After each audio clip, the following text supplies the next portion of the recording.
जी दोस्तों, मैं आपको एक बात बताता हूँ। आज तक हमारी मीडिया इंडस्ट्री ने इन छोटे इलाकों का कभी सर्वे नहीं किया। आज के सर्वे के मुताबिक इस इलाके मकली से हम चले, रास्ते में कुछ लोगों की बातों को रिकॉर्ड करते हुए, इंटरव्यूज़ रिकॉर्ड करते हुए, एक इलाका यहाँ पर सिंध का कदीम तरीन इलाका मैं बारहा आपको याद दहानी करवाता चला आ रहा हूँ। ठट्ठा जिसका नाम है, यहाँ पर मसीहों की एक कसीर तादाद रहती है। उस तादाद को देखते हुए हमने कुछ लोगों को देखा, कुछ लोगों को हमने पहचाना कि जिनके पास बहुत कुछ है। इसी तरह हमारे दरमियान एक ऐसे बुज़ुर्ग मौजूद हैं जिनके पास एक ऐसी खूबी मौजूद है, जिन्होंने अपनी मदद आपके तहत एक ऐसा सिस्टम बना रखा है फ़र्स्ट एड का, जो हम उसको रिकॉर्ड किए बगैर रह नहीं पाए। आज़म सरदार फ़र्स्ट एड सिस्टम जो है ठट्ठा के अंदर एक बाइक के ऊपर सारा सिस्टम लगाया गया है। आपने देखा कि दुनिया में बहुत सारे इदारे काम करते हैं, कराची शहर से लेकर पूरे पाकिस्तान में। ईदी का अदारा काम करता है, इसी तरह छिपा का अदारा काम करता है, अब अमन भी जो एम्बुलेंसेस है वो भी इदारा काम कर रहा है। लेकिन सबसे बड़ी खूबी हम देखते हैं कि यहाँ पर एक ऐसी बाइक रेडी की गई है जिस बाइक के ऊपर सारा सिस्टम है। मैं देख रहा हूँ कि आज़म सरदार फ़र्स्ट एड जो है वो ठट्ठा लिखा गया है इसके ऊपर, और सारा सिस्टम जो है हमारे बुज़ुर्ग यहाँ पर देखते हैं, इनसे बातचीत करते हैं, पूछते हैं कि इनको ये जज्बा कब से है और इन्होंने क्यों ये शुरू किया। Good evening sir. Good evening. आप हमें बताइएगा कि तो ये किस जज्बे के तहत आपने ये काम शुरू किया। पहले तो मसीह में आप सबको मेरा सलाम। मैं ठट्ठा ही का रिहायशी हूँ। 40 साल मैंने कराची में जॉब की और मुझे ठट्ठा में आने की ज़रूरत नहीं थी, लेकिन यहाँ के जो गरीब पेशेंट हैं, जो गोठों पे रहते हैं, ख़ास तौर पर हमारे मुस्लिम भाई जो हैं, उनके ज़ख़म इस नोयत के थे कि यहाँ के ठट्ठा के जो डॉक्टर हैं उन्होंने इनको हाथ तक नहीं लगाते। वो ये कहते हैं जी सीधे सीधे कराची चले जाएं, हैदराबाद चले जाएं। वो गरीब लोग हैं, उनके पास तो कन्वेंस भी नहीं है। तो वो 3-3, 4-4 साल से उनके ज़ख़म ख़राब हो रहे थे, सड़ रहे थे।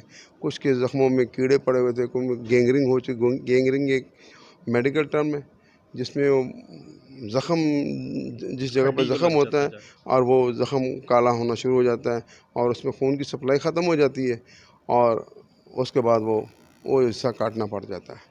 तो इस किस्म के ज़ख़म थे जो कि मैंने एक छोटी सी रकम के साथ मैंने बेहतर यही समझा कि अगर मैं कराची में रह के काम करता हूँ तो कराची वालों के पास सहूलत बहुत ज़्यादा है, तो मैंने अपने घर ही को तरजीह दी, क्योंकि ये मेरा आबाई घर है और ये जो बस्ती है ये मेरे फादर के नाम पे यहाँ के नौजवानों ने स्ट्रगल करके 18-19 साल उन्होंने यहाँ पर मुकदमा लड़ा इस नाम के लिए, सरदार नगर। तो उसके लिए जिसकी वजह से मैंने फिर अपने पापा के नाम पे ये सिलसिला शुरू किया और ताकि अपने पापा के नाम को ज़िंदा रखने के लिए आगे हम चलें। और मेरी कोशिश यही होगी कि जब तक मेरे जिस्म में जान है या मेरे बाजू में ताकत है, क़ुव्वत ताकत है, मैं इन गरीब लोगों की खिदमत करता रहूँ।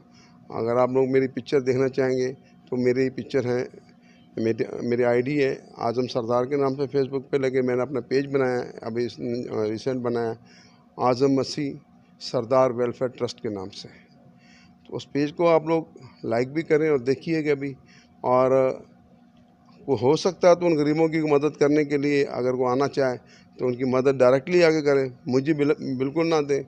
अब मेरे पास जो 7-8 लाख रुपया था वो मैं ख़र्च कर चुका हूँ। इस वक्त मैं बिल्कुल खाली हूँ और अब जो गरीब पेशेंट आते भी हैं तो वो कहते हैं हमारे पास कुछ नहीं है, तो मैं उनसे ये अर्ज़ करता हूँ कि भाई अपना सामान ले आओ तो मैं आपका काम कर देता हूँ। और मुझे ये बात बताइए कि क्या आपने इस मेडिकल जो फ़र्स्ट एड सिस्टम बनाया, इसकी ट्रेनिंग की कराची में जो आप जॉब करते रहे, किस जो है वो शोबे से मुंसलिक रहे? मैं लियाकत नेशनल हॉस्पिटल में 25 साल मैंने वहाँ काम किया। उसके बाद मैंने पोर्ट कासिम पे काम किया है। मेडिकल के अंदर ही। मैं टेक्नीशियन था और वहीं से सब कुछ मैंने सीखा, लियाकत हॉस्पिटल से, और वही मेरा बेस चल रहा है। तो क्या अभी लोगों का रिस्पांस कैसा है? आपने जब ये काम शुरू किया, आपने बताया कि लोगों के हालात कुछ ऐसे थे जिन हालात को देखते हुए मुश्किलात ज़रूर थी।